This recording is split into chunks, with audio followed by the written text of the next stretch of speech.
एक छोटे से गांव में एक लड़का था जिसका नाम विक्रम था। विक्रम को किताबों से बहुत प्यार था, लेकिन उसके पास पढ़ने के लिए ज्यादा किताबें नहीं थीं। वह अक्सर गांव के पुराने पुस्तकालय में जाता और वहां की किताबों को देखकर अपने सपनों को आकार देता। एक दिन विक्रम ने पुस्तकालय में एक बहुत पुरानी किताब देखी। किताब इतनी पुरानी थी कि उसके पन्ने पूरी तरह से पीले हो गए थे। किताब का नाम था सपनों का रास्ता। विक्रम ने सोचा, यह किताब तो बहुत पुरानी है, लेकिन शायद इसमें कुछ खास बात हो। विक्रम ने किताब खोली और पढ़ना शुरू किया। किताब में एक कहानी थी। बहुत समय पहले एक छोटे से गांव में एक लड़का रहता था। उसका नाम रघु था। वह लड़का बहुत गरीब था, लेकिन उसकी आंखों में एक बड़ा सपना था।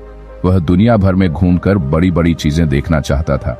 रघु के पास पैसा नहीं था, लेकिन उसने कभी हार नहीं मानी। वह रोज गांव के लोगों से कुछ न कुछ नया सीखता और हर दिन एक कदम आगे बढ़ता। विक्रम ने यह कहानी पढ़ते हुए सोचा, रघु ने जो किया वह मैं भी कर सकता हूं। लेकिन फिर उसने किताब को बंद किया और अपने जीवन की वास्तविकता से जूझने लगा। विक्रम का सपना भी बड़ा था। वह हमेशा सोचता था कि अगर उसे एक दिन बड़ा आदमी बनना है तो कुछ खास करना होगा। समय बीतता गया। विक्रम की जिंदगी में कई उतार चढ़ाव आए। उसने कई बार अपने सपनों को छोड़ने का सोचा, लेकिन वह हमेशा उस किताब की कहानी को याद करता। रघु की तरह मुझे भी कभी हार नहीं माननी चाहिए। एक दिन विक्रम ने अपने सपने को पूरा करने के लिए कड़ी मेहनत करने का निश्चय किया। उसने अपनी पढ़ाई पर ज्यादा ध्यान देना शुरू किया। वह सुबह से लेकर रात तक अपनी किताबों में खो जाता। उसकी मेहनत रंग लाई और कुछ सालों बाद वह एक बड़ी कंपनी में काम करने लगा।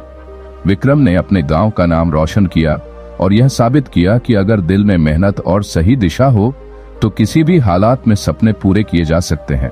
विक्रम अब खुद एक किताब लिखने की सोचता था, जिसमें वह अपनी कहानी और अपने संघर्षों को बताना चाहता था।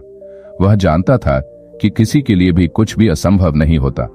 एक दिन जब विक्रम ने अपनी पहली किताब प्रकाशित की, तो वह उस पुराने पुस्तकालय में वापस गया और उसी पुरानी किताब सपनों का रास्ता को फिर से खोला।